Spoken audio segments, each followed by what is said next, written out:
Oh, view. We change it from gallery view to speaker view. We'll switch it to gallery view. Good day, Paul. Good Okay. evening, everyone. Oh, now I see everybody. Before we start at that level, I would like to inform all the Good evening, it's a Cliff and Elaine McLean. listening in or participating that the meeting is conducted in English. How come there's another meeting in the background? I don't know what that is. And that Has somebody got their computer? Somebody not muted and they're watching the other meeting or listening to another meeting. Good evening, everyone. Okay, now it's on. Okay. So we're live and we're recording, so we can go. Okay, and what's this side? I have this meeting's being recorded. I just press continue, I guess. Yep. It does that now. It lets people know. It's like a warning, so in case you don't want to be recorded, it's something. you Okay, want to now do. I think I see everybody. Okay, I'll call this meeting to order. Any declaration of pecuniary interest? Seeing none, I'll go on to the, I'll need a resolution for the approval of the agenda. Moved by Denis, seconded by Chris. It is moved by Denise Senecal and seconded by Chris Fisher. Be it resolved, the agenda for the West Nipissing Committee of Adjustment meeting of June the 14th, 2021 be adopted as presented. Everybody in favor? Carried. We'll go on to the adoption of the minutes. Could we have a mover and seconder, please? Roger and Fern. It is moved by Roger Gagnon and seconded by Fern Pellerin. Be it resolved that the minutes of the Committee of Adjustment meeting held on April the 12th, 2021 be adopted as presented. Okay, before I call a vote on it, there's no amendment or changes to be made. Okay, we'll vote on it as circulated. Everybody in favor? Carried.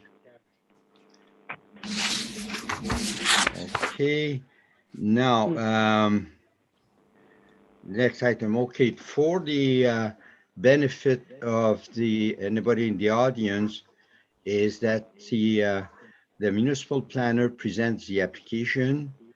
If there's a consultant for the applicant, he'll make a presentation to the committee. The board member will discuss the issue, and then we'll ask comments from the audience if they have any.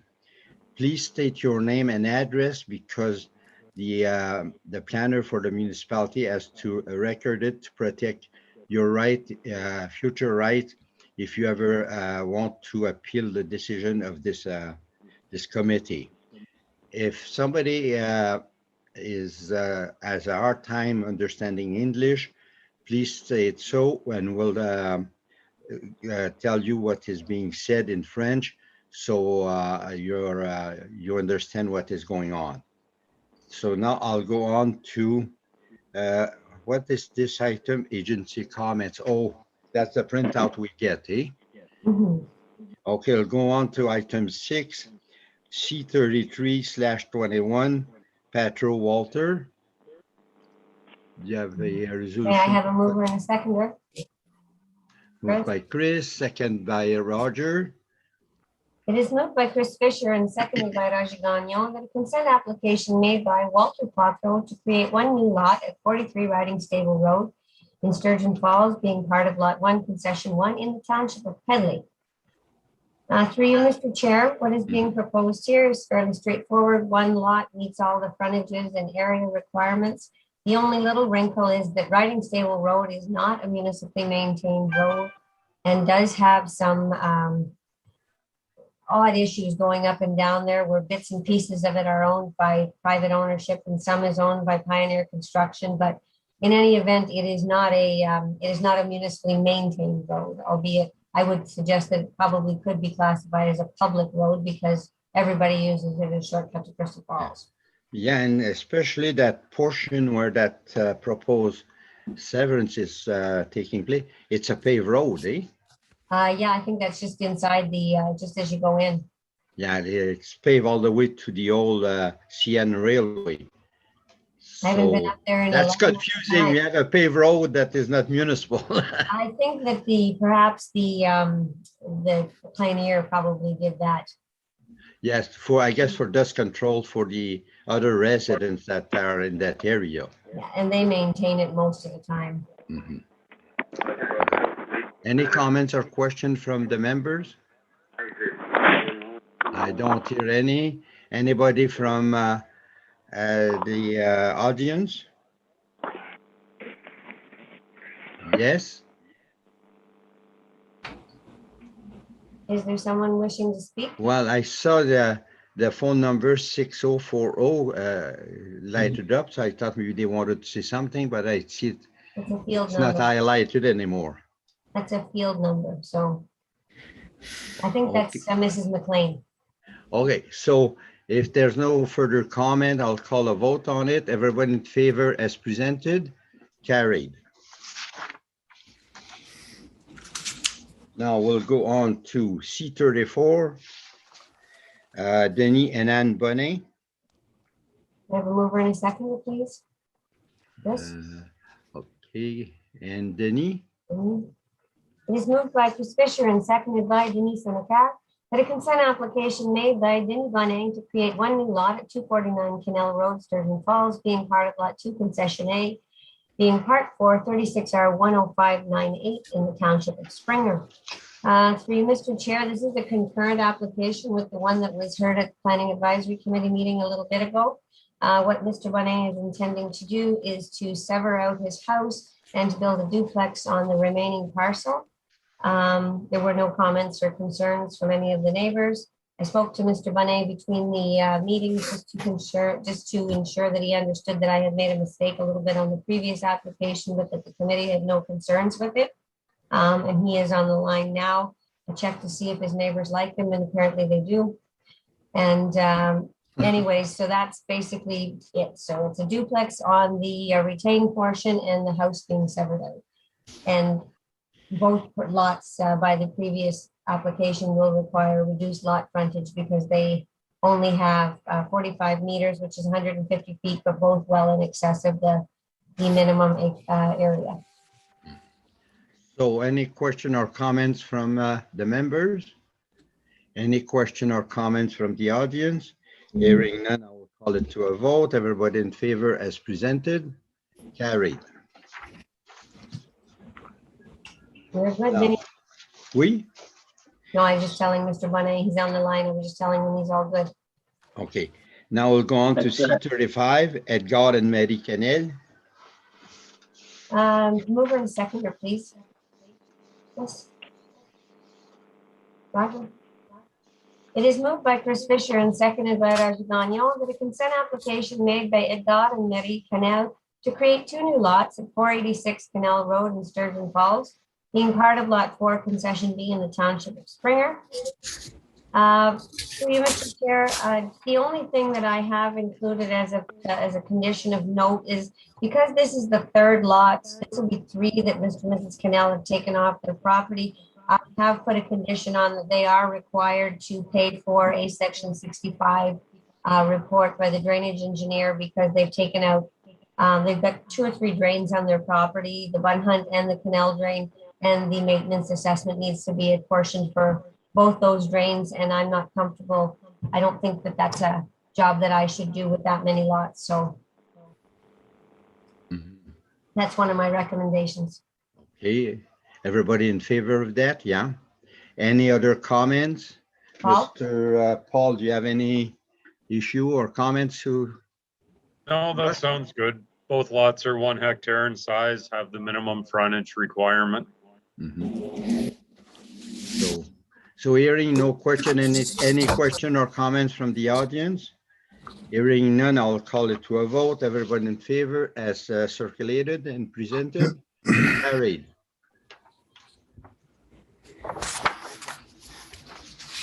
Now we'll go on to C39, Clifford and Ellen McLean. Yeah, we'll move around a seconder, please. Chris? Vinny? It was moved by Chris Fisher and seconded by Denise Senecal that a consent application made by Clifford and Ellen McLean to create 3 new lots at 11 Ayot Road in River Valley, being part of Lot 3, Concession 5, Part 1, 36R 5431 in the Township of Crerar.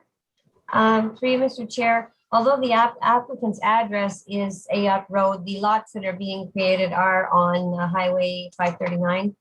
And one of the conditions is that the owner shall obtain written confirmation from the MTO regarding the entrance permits for the severed lots.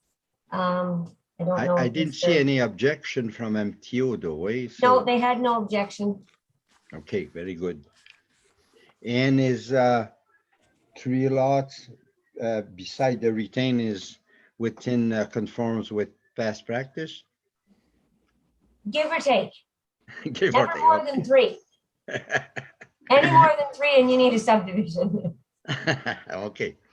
So any question or comment? Oh, Mr. Paul, did you have any information to add or comments?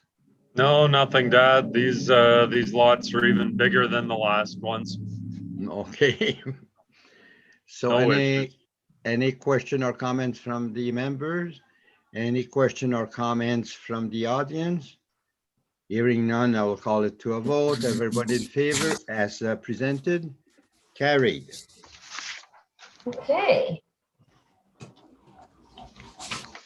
So now, minor variance 2021/04, Iger Burfier. through you, Mr. Chair, this application, for those of you who remember, a similar version of this came to council about 2 months ago. What was being proposed at that time was to convert the entire building to residential use.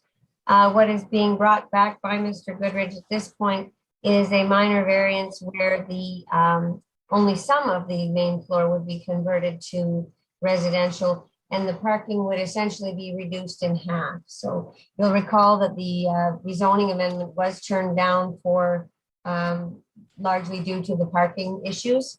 I'm putting it before, it still doesn't comply. It still has, I still see the same concerns coming up with regard to snow removal and all those sorts of things. Yeah. But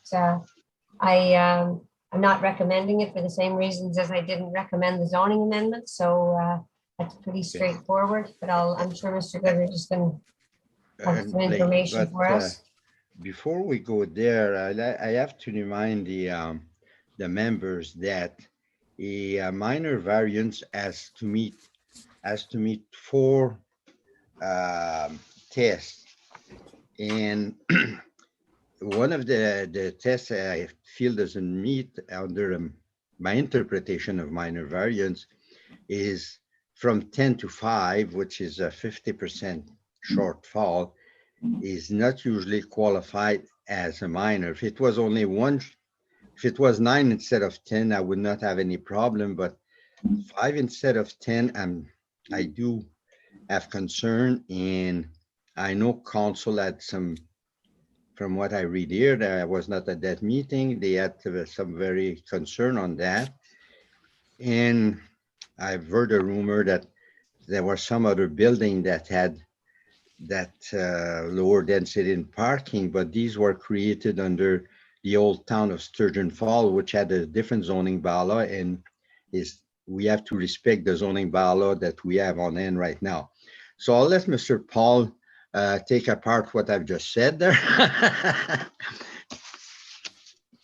No, it's what you've said is all true. We initially applied for this as a rezoning because we were seeking to change the entire building from a commercial to a residential zone category. So clearly a zoning bylaw amendment was the more appropriate means of accomplishing that. However, in the zone category for the commercial area that we're within, it does permit main floor residential use as long as it's at the rear of the commercial component. As well, it also permits commercial above the, residential above the commercial units. And in this case, we satisfied both of those criteria. and therefore the use of the property can stay as is under the commercial zone. So typically we do rezonings when we're changing use. We do minor variances when we're just seeking some relief from the regulations of the bylaw. Much was made at the council meeting of the fact that there did not appear to be any snow storage area on the site. And part of that, I'll take the blame for that, mainly that when we initially put in the sketch, we showed the whole parking area in front of between John Street and the one-story commercial component of the building as being part of the parking area. And in fact, we showed the parking extending right up to the other commercial tenant that's in the building. However, you can't stack parking spots on a site. So, you can't have, one apartment parking behind another apartment. We actually have all of the parking spaces that are required by the bylaw. There's sufficient land here to have 10 spaces, but you just can't stack them. So since they can't be stacked on the current sketch that's before you, we've moved the 5 parking spots right up to John Street, the same way that it would be, say, in front of a house, so that you have a parking area in front of your garage. Most people actually park on the street, between the street and the property line, but that's not the intention here. So you'll see that I've clearly identified it as the winter snow storage area. So there's lots of room for the snow to build up. And as Mr. Burfer has done since he's owned the building, once the snow builds up, he has a front end loader and a truck come in and haul it away, the same way as just about all of the other commercial areas in the downtown core. You'll notice that I've got the 2 entries for the residential apartments at the rear. It makes it closer to the parking area, but also satisfies the criteria that the residential units have to be rear entry, not enter out onto, in this case, Main Street. The committee also approved another minor variance, I believe, or perhaps it was a zoning, where we went from 7 to 4, which meant that 3 of the units in that structure would not have a parking space. We're looking at exactly the same situation here. We would have a total of 8 residential apartments. We would have 5 spaces. 3 would not have designated parking areas. Mr. Burfer, I believe, has owned the property for 5 years. So far during that 5-year period, he's had 6 apartments on the upper level. In the 5-year span, he's only had 2 tenants that have had their own vehicles during that period of time. The other vehicles that are parking there were for the commercial uses on the building. There's no problem with parking on the street for the commercial uses. It's that way for a lot of the businesses in the downtown core. The 6 apartments upstairs are very small. They are geared, they're low income units. They're low rent. They're low rent for a reason. They're providing much needed rental accommodation at a very affordable rate. There's many units in the downtown of Sturgeon where there are, 0 parking, and I know those were grandfathered in. Many municipalities, when you were dealing with low rental units, do have provisions in their bylaws for a lesser number of units. And I think we went through at the council meeting the fact that there were a lot of services within easy walking distances. Everything from groceries to hardware to whatever are within walking distance of these units. So the need for the tenants to have vehicles of their own just isn't the same as it may be for, the general population. So for all those reasons, I still think it makes sense for the variance to succeed. I think the way we now have it structured is in conformity with the zone category that's on the property, albeit without the parking, and that's the whole reason for the minor variance application. So if there's any questions, hopefully I'd be able to answer them for you. Any question? Yes, Mr. Fisher. So I remember this original application. So when it came, so now we're at 0.625 parking. What was the original one at council? It was slightly more than that. The figure was slightly less than that, right? So That's correct. Initially, we were proposing 9 residential with 5 parking spots. This one is maintaining the one commercial in the main building plus the commercial at the rear, plus 8 residential spots. So we've removed one of the residential units from the building. right. Thank you. You're welcome. And any further comments?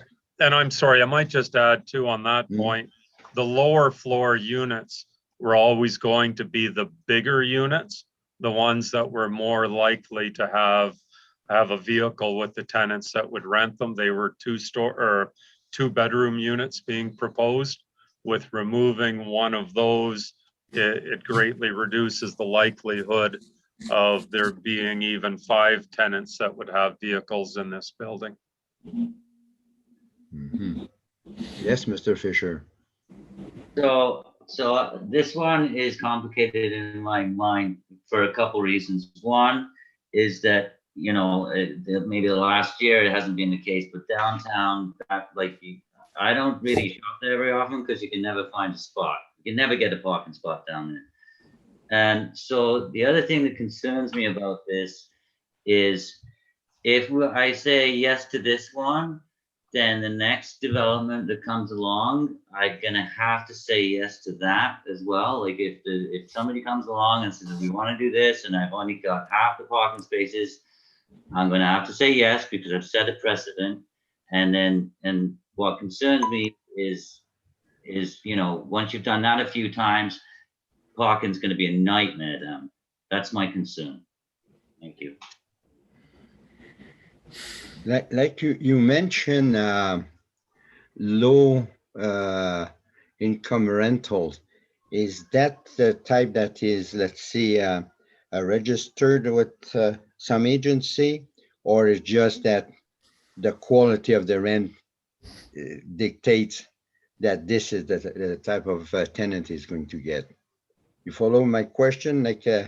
I do. Is it part of like a housing corporation or part of the Nipissing Housing Corporation? And then the answer is no. These are privately offered rental units, but you can see from the size of the building and the number that are on the upper floor, these are small apartments. So just the size of them alone, and the building and the location. Would they fall within, let's say, a bachelor type of apartment definition, or they're bigger than that, I guess? No, these would fit a bachelor type apartment. No, I know there's pressure on one side to provide housing or shelter to certain people. I can fully understand that.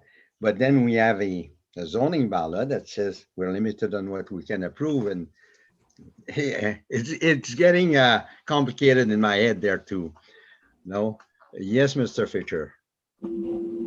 So Paul, could you just remind me again, because the bank, I believe, is right next door, and there's a huge parking lot there, or is it the bank's? But there is a huge parking lot right next to that building. Am I wrong? No, that's correct. And so there is no access to that parking lot because it's private. It belongs to, That's correct.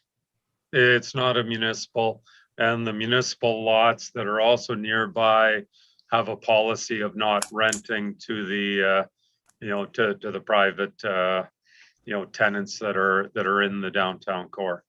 Right, just for my own information, does that parking lot belong to the Royal Bank, or am I confused? It does. I belong to believe it does. Yeah. Because there's more parking there than the Royal Bank can ever use at one time, but kind of locked up. But okay, thank you. Any other comments or question? Yes, Danny?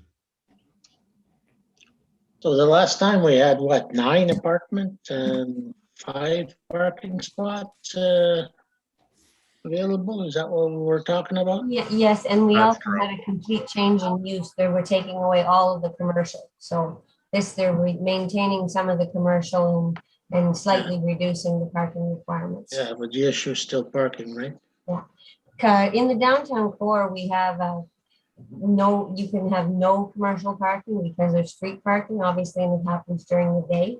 So those businesses are exempt from having to provide parking, but residential are not.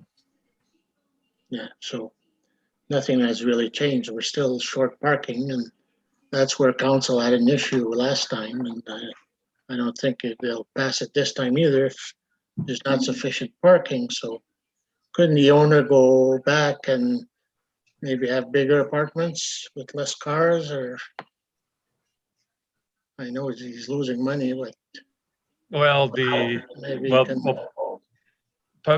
part of the issue though is that we are trying to provide affordable rental housing within the municipality. You have a real shortage of that. Well, you've been discussing these other matters. I pulled out my calculator, and just from the dimensions of the building, the upper apartments would have on average a size of about 355 square feet of accommodation space. So these are not Are those large existing? Paul? apartments. Pardon me? Are those the existing ones? Those are the existing 6 upstairs. Okay, That's because correct. they don't actually meet the zoning bylaw now, but they were already like that, I assume. So they're They've been there for a grandfathered in. long time. Yeah. Yes.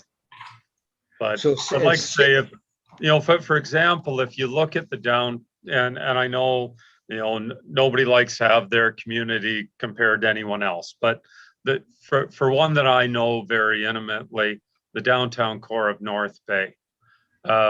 Most of the buildings along Main Street in North Bay all have rental apartments above them. Some are 3 stories high, some are 2, some are 4. But there's a lot of rental apartments above the downtown commercial area. I know those buildings occupy 100% of the lots. Very few of the downtown businesses here, like a lot of the areas in Sturgeon Falls also, simply do not have on-site parking. And, and there's been a commitment to being able to provide affordable housing spaces. Yes, there's public transportation in North Bay that the people can take, but Sturgeon Falls, like I say, most of the needs of the people here can be acquired within about a 2 or 3 block walk of this site, or they can cab it. And everyone says, well, yeah, it's expensive to take a cab, but it's still a lot cheaper to take a cab occasionally than to own a vehicle. So these are providing spaces that are in very short supply in your community. Okay, yes, Mr. Fisher. So just looking at where I'm looking at it's got the parking spots laid out. So that winter snow storage area, is that prescribed, the area that has to be, or that's just sort of arbitrary after you put those 5 parking lots? Where I'm going with this is, can you not get rid of P1 and then sort of added 2 spots parallel to 4, 5, and then P1 would be your exit for those spots, have a smaller winter storage area, and then you up the parking by a little bit so that it's do you understand what I mean? Yeah. Like, isn't there some magic you can Yeah, can you work some magic? Just to, No, actually, that's a great suggestion. And perhaps I might tweak it just a little bit by suggesting that maybe P5 be the one that goes, because it's got a little wider area next to it. right? And then be able to park 2 vehicles, maybe horizontally behind P1 and P2, facing towards the lot to the west. And that would bring us up to 6 spots instead of just the 5. So no, that's a great idea. It's all a graveled area. It's all parking now. Perhaps we could even tweak it a little further to say put the parking kind of behind P3 and P2 and still have room behind them to plow snow into for the winter. So at least there's some storage until the front end loader can make it over to to take the snow elsewhere. So we, that's a great idea. We could definitely go to 6 parking spots on this site. And if you want to make that a condition, I know we can accommodate it.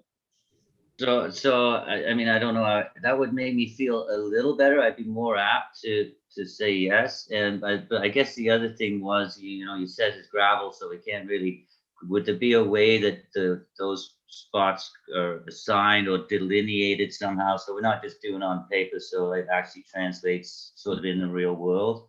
I mean, I don't know how my colleagues feel, but that would get it a little closer, and I'd be a little better with it. Probably the easiest way to do that, Councillor Fisher, would be with perhaps just a small chain fence to delineate parking spots 1 through 4. And then as well, do the same thing for the 2 additional spots in behind it. And that way it would clearly leave P5 and the additional few feet to the east of P5 as the driving lane. Okay, so I would feel better about that, I guess. I mean, but it all depends on my colleagues at this point. Yes, Mr. Gagnon? I, for one, used to own this building in the early 2000s, and I'm very familiar with the building, the apartments, and everything that's going on.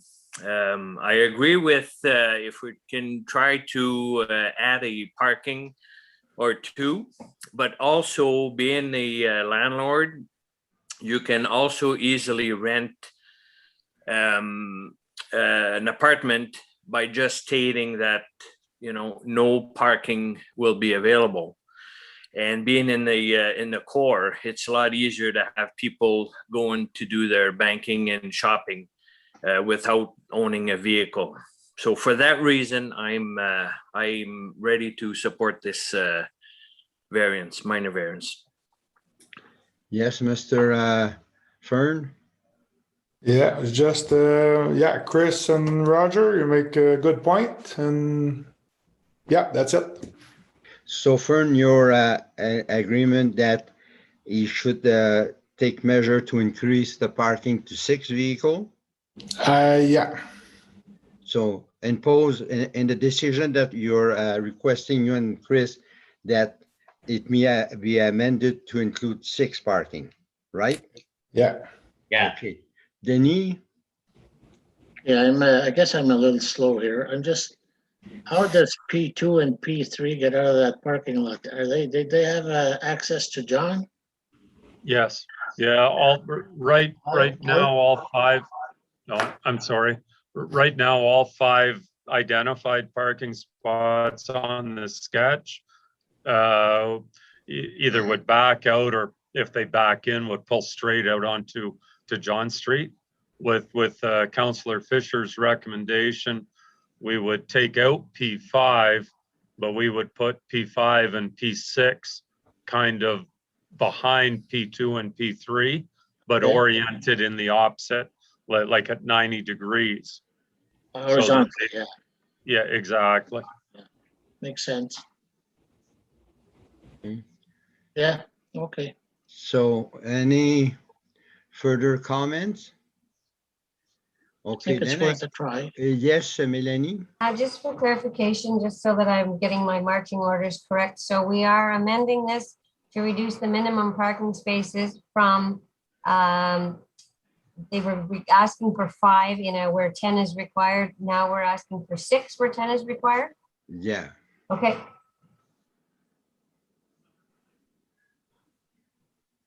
Okay, so any comments from the public? I have one more question. Yes, go I right guess my ahead. question is how once, because a minor variance is approved, as soon as it's approved, there's no, aside from the appeal period, there's no conditions attached to a minor variance. I'm just trying to think what we can do to ensure that this parking gets set up. Is he looking for a building permit, Arlene? Or will he be seeking a building permit? Okay, I can attach the conditions to the building permit. Okay. Thanks, Okay. Paul.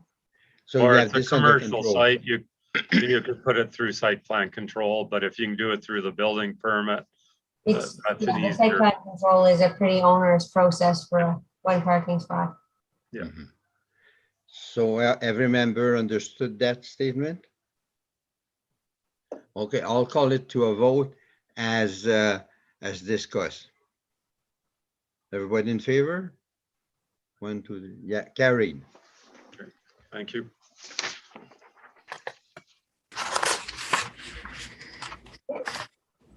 Now we'll go on to minor variance 05.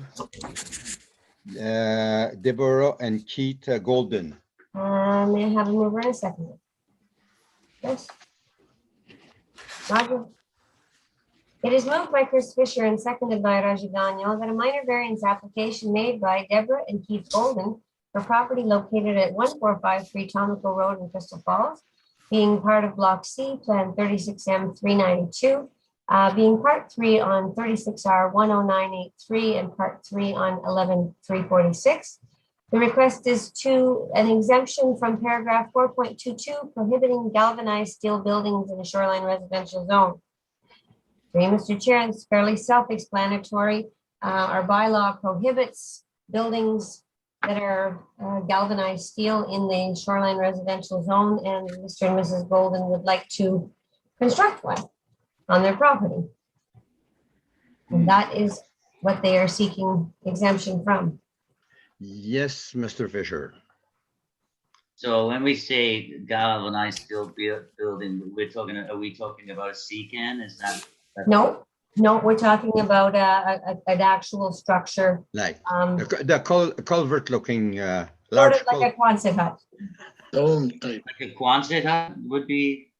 That's correct, Mrs. Bolden? She's on the line. But I don't. Yes, I'm here. Can you hear me? Yeah. Yes. Can. Yeah, it's a Quonset hut style building. We can't be seen from the road. I understand this bylaw was more or less because people wanted to build these structures and it could be seen on small lots. We have nothing but crown land on the other side of the street. The building, you wouldn't even see it. The lot's quite deep. We'll be over 100 feet from the lake, and behind us will be 100 feet as well. The area that we're getting cleared out isn't visible to anybody. So we understood only because our neighbors have them. We didn't check, which is our own fault. We thought it was okay. So it won't be visible from the lake? No. No, because you see, what sometimes people forget is a lakeshore property, the frontage is on the water side and not on the roadside. Yes, understood. Yeah. No, you can't see it from the lake and you can't see it from the road. And you can't see it from either side because it's a big treed lot.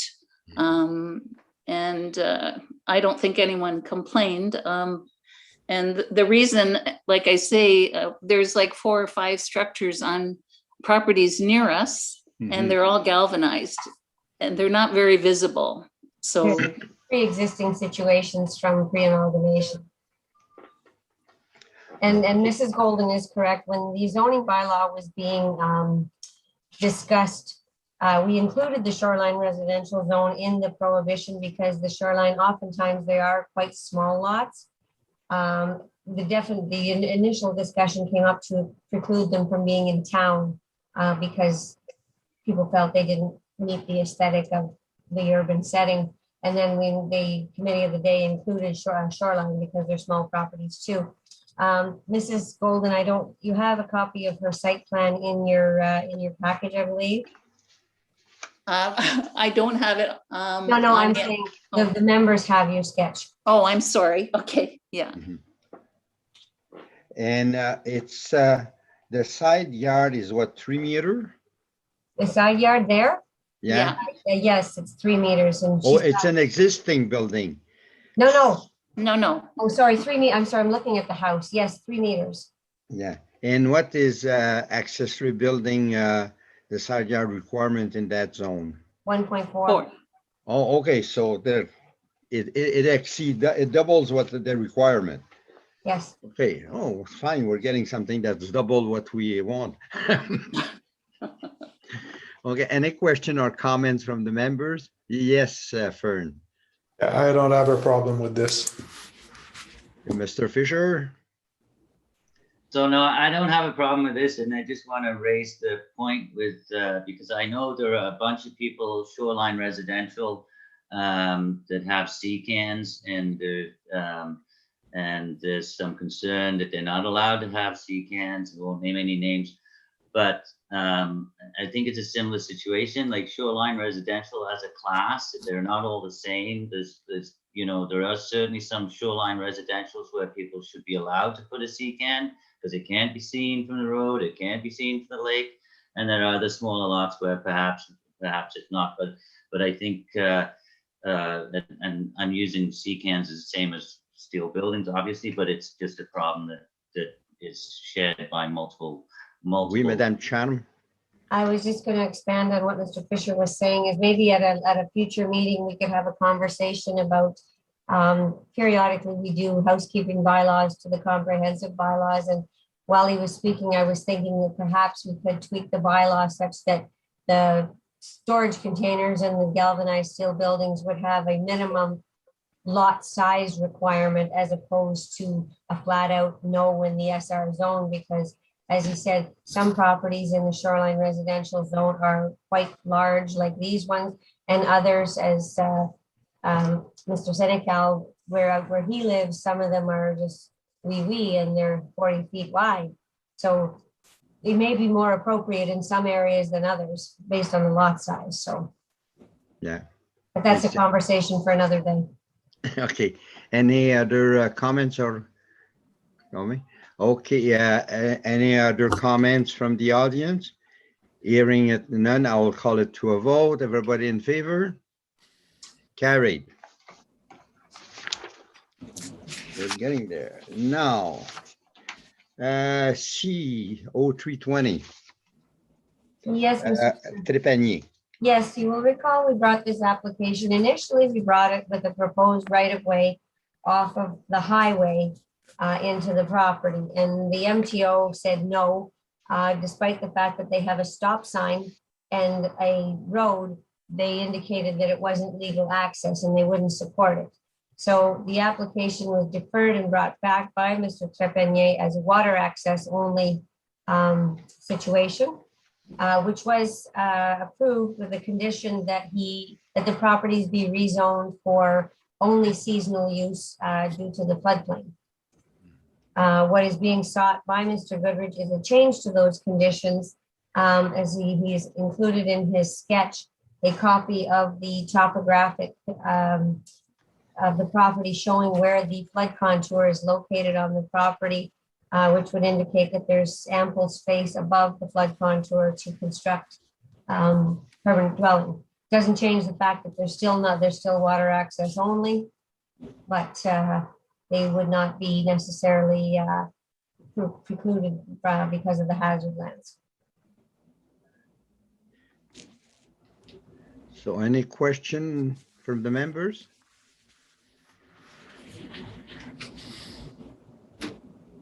Oui, Melanie? Just because this change is a little bit significant, what I have done is I've included it as as one that is going to have to be, that the notice be given of this change to the abutting landowners.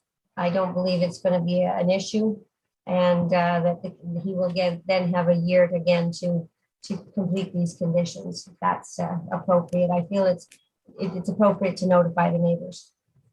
Okay, so this one is just for a preliminary presentation. No, under the act, if the committee changes the conditions, you can choose to notify or not to notify. So they would have the 20-day, they would be within the 20-day appeal period if they had an issue. But the condition were not at the request of abutting landowner. They were at the request of the board, right? That's correct. But what I'm saying is under the act, if the committee deems the change, the request for the change significant enough, they can require that notification be sent to the original circulation of the proposed changes, or they can, but if you want to defer it and send out a note, the problem here is that this is kind of a weird one because Mr. Trepanier's 1 year, including the extension for the COVID, the extension, the 97 days that you got for COVID, is up tomorrow. Oh, And he lapses. We don't make a decision tonight, then he has to come back and reapply. so tonight we can make the decision to remove that condition because the planning consultant does justify that there's sufficient land out of the flood zone to permit such a construction, right? It's right there. So otherwise, then he's got to start the process all over, an application and everything. I don't want to take money away from the municipality, but I think that owner has already tried to accommodate us as much as he could. He spent extra money for a consultant to resolve the issue. So I'm kind of leaning towards dealing with it tonight. Yes, Mr. Fisher. So yeah, I'm feeling the same way. I just want to be clear on what I'm actually doing here. So because we're taking away we're not taking away the right of way, and it's water access only because it's still trying to negotiate with the MTO, I assume, for that old portion of, so you can access it via that old portion. And we're just clearing that away. And if he ever gets it, then that comes back. And we're just saying, no, in fact, it can build above the floodplain, which that's exactly what I'm doing? That's it. Okay, thank you. Yeah, I can agree with that. Any other comments? Hearing none, I guess, everybody in favor that we proceed tonight and complete this file? Okay, everybody agrees. So I guess I have to call a formal vote on the motion. Okay, I'll call a formal vote. Everybody in favor? Carried. Thanks again. And I think that's it for tonight, Paul. Yeah, that was a quick one. That's it. Well, not as quick as Benny. but- Tonight, he really showed me what a quick meeting is all about. I was learned my lesson. It's so quick, I forgot to turn on the YouTube. So anyways, we need to finish this meeting and we're good to July the 12th. I do have Yes. some applications already sitting in the drawer, so I don't know if we'll have planning, but we will definitely have committee of adjustment. Mover and seconder for to adjourn to July the 12th. Okay, Chris and Fern. It is moved by Chris Fisher and seconded by Fern Pellerin. Be it resolved that the West Nipissing Committee of Adjustment meeting held on be adjourned to July the 12th, 2021. Everybody in favor? Carried.